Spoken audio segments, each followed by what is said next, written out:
Hokkaido cheesetart tau. Yang ni kawan Hokkaido. cheesetart.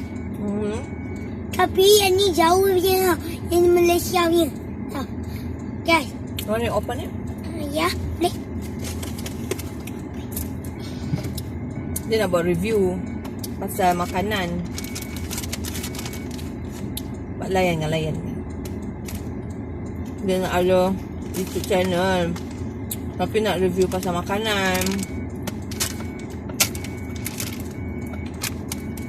Anggap berhenti tepi. Nampak? Boleh tak? Boleh. Okey.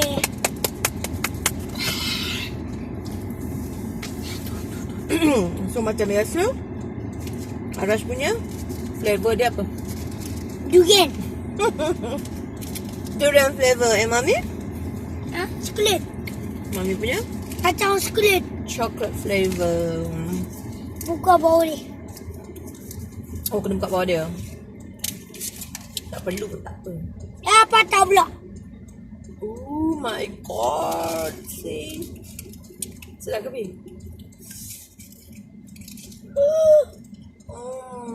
Oh my god, sayang. Yummy.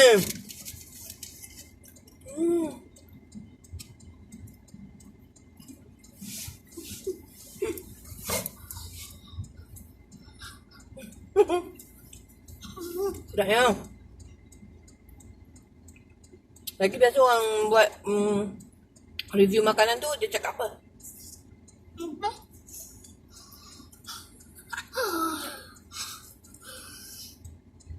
So good, eh? Nak rasa?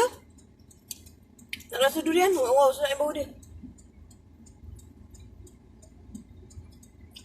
Oh my god!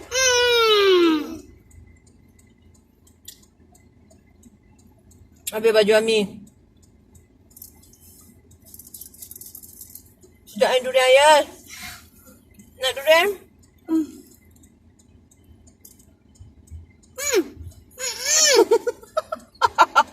Jangan sumpah. Oh.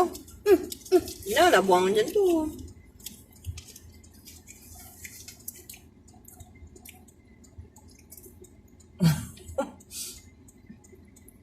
Ni Mami yang review makan ke Ayah yang review? Mam.